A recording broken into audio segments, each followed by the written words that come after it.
রানী এত কিছু নিয়ে বসেছিস, তো সবাইকে জানাই গুড আফটারনুন।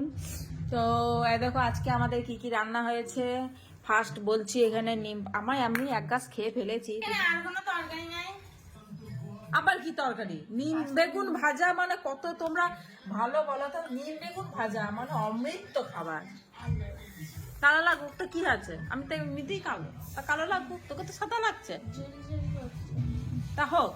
তো আজকে হয়েছে নিম বেগুন ভাজা। এরকম আমি আর আমার বর খাই, আর এরা খায় না, এরা নিম বেগুন খায় না, এরা কোনো শাকসবজি খায় না। নিম বেগুন ভাজা হয়েছে।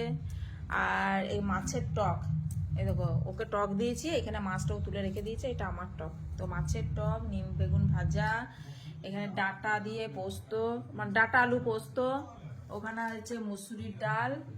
তো আমি রানী বসেছে খেতে, আর আমি এদিকে বসেছি খেতে।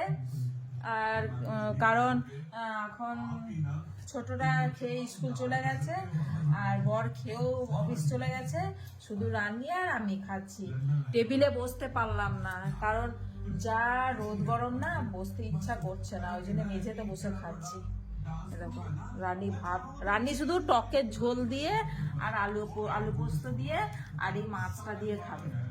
ও নিম বেগুন ভাজা খায় না, আবার এই যে পোস্ততে যে ডাঁটা দিয়েছি, যে ডাঁটাটাও খায় না। আমি খাচ্ছি না। কয় ডাঁটা খেয়েছিস? সেরকম চিবিয়ে ফেলেছি, কই? হ্যাঁ তো ডাঁটা চিবিয়ে ফেলেছে, তা আবার ঘুমে কটা খেলি, আরো খা, ডাঁটা খা ভালো। খাবার ছেড়ে পালাবো। আমি ডাঁটা কেন চিবাচ্ছি না, নিম বেগুনটাও আগে খাই। ভাত একদম পুরো জল হয়ে গিয়েছে।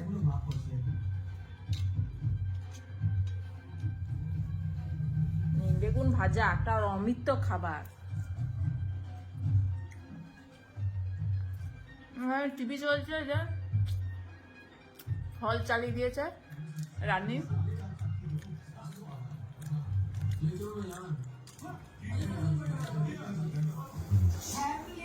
তুই দর্শকের সামনে খাচ্ছিস নাকি?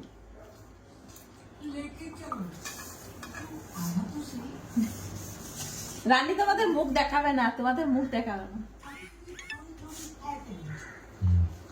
D to the G B G ये मिट्टी की महक ना इंडिया की है लेकिन अरे রানী তোমাদের সামনে খেতে পারবে না, লজ্জা করছে।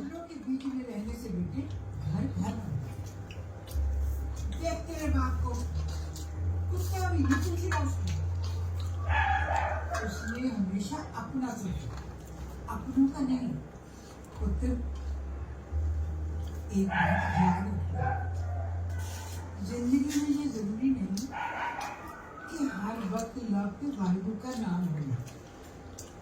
वो लम्हा भी इबादत है जब तुम किसी और के काम आओ।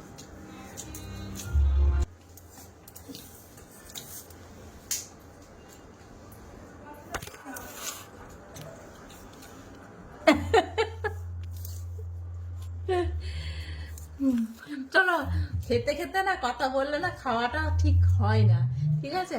আগে খেয়ে নি, তারপরে আসছি। টাটা। हरियाणा की